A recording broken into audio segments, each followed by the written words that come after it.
สงกรานต์เราพี่น้องชาวหาดใหญ่ทุกคนเป็นสายเลือดหาดใหญ่แล้วก็ขอบคุณความกรุณาของเจ้าภาพในการจัดงานปีนี้เป็นเพลงของทีมไทยครับดังนั้นทุกอย่างก็จะเป็นไทยหมดเลยครับว้าว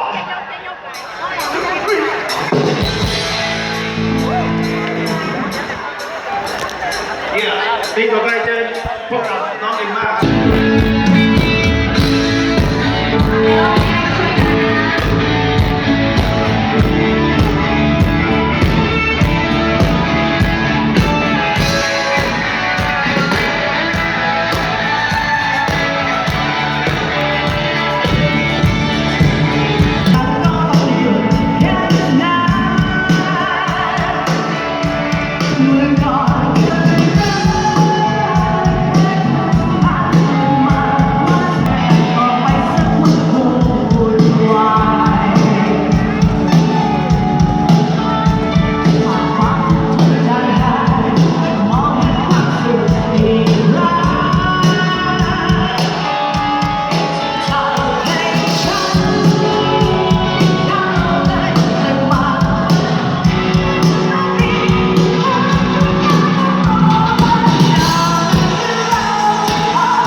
ออกทางโน้น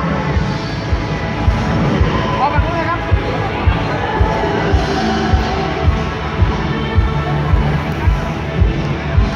นี่ครับบรรยากาศนะนี่จะกลับแล้วบางคนก็มาเยอะนะฮะ